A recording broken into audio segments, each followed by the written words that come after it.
అందరికీ నమస్కారం. ముందుగా ఈ కార్యక్రమానికి విచ్చేసిన ఈ అఖండ తాండవం ప్రీ రిలీజ్ ఈ పండుగకి విచ్చేసిన నా అభిమానులందరికీ అవసరాన్ని జన్మాంతర సౌహృదాన్ని అంటారు. అంటే పూర్వజంలో కొంతమంది పరిచయంతో ఆ వాసనతో ఈ జన్మలో ఒకరితోని పొందొచ్చని, కానీ ఇన్ని వేల లక్షల కోట్ల మంది అభిమానుల్ని పొందడం అంటే అది మరి ఒక తల్లి కడుపున పుట్టకపోయినా మీకు నాకు ఏ రుణానుబంధమో, ఏ జన్మల అనుబంధమో, ఏ విడదీయలేని అనుబంధమో కదా నాకు అనిపిస్తుంటుంది.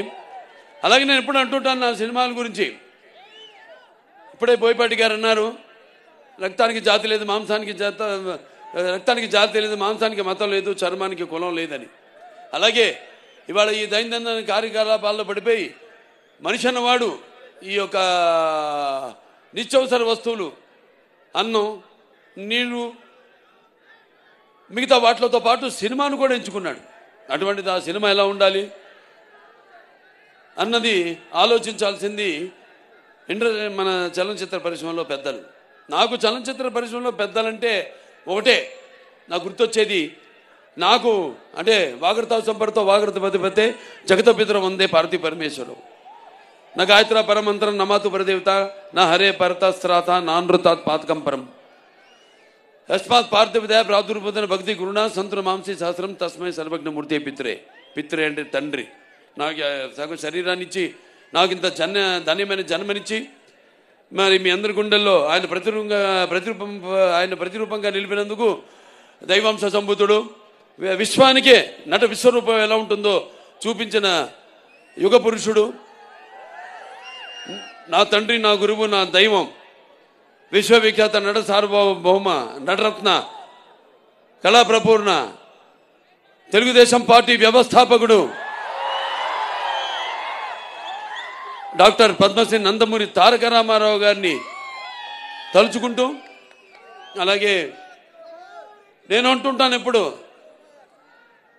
నాకున్న జ్ఞాన సంపదలో బ్రాహ్మణుని, ఐశ్వర్యంలో వైశ్యుడిని, మంచికి మాలని, మంచిస్తే ఎదురు తిరిగే మాదిగని, కష్టాన్ని నమ్ముకున్న కమ్మరిని, కొమ్మరిని, కంసాలిని, రజకుడిని, నాయ బ్రాహ్మణుని, కలుగిత కార్మికుడిని, కల్మషంలో నేను యాదవుని, ఆపదలాదుకునే వెలవని వ్యక్తిత్వంలో రాజుని, అమ్మను మర్పించే కమ్మని, పౌరుషంలో రెడ్డిని, భుజబలంలో కాపుని అని. మరి ఇంతమంది కేవలం అభిమానులే కాదు. అంటే నేను అనేది సినిమాకి ఒక భాష తేడా కానీ, ఆడమగ తేడా కానీ, లేకపోతే పండిత పామరాది పట్టు విడుపులు కానీ, లేకపోతే ధనిక దారిద్ర్యాది తారతమ్యాలు కానీ, దురభిమానులు అనే అడ్డకట్టలు లేవు సినిమాకి. కాకపోతే నా అదృష్టం, మొన్నే సినిమా ఓపెనింగ్ చేశాం, 111వ సినిమా మల్లేని గోపిచంద్ గారితో. అందులో డైలాగ్ ఉంది అంటే ఆ రోజు మీరు అంటే చరిత్రలో చాలామంది ఉంటారు, కానీ సృష్టించిన చరిత్రను మరల తిరిగి రాసి సృష్టించేవాడు ఒక్కడే ఉంటాడు. నేనే ఈ చరిత్ర, నాదే ఆ చరిత్ర.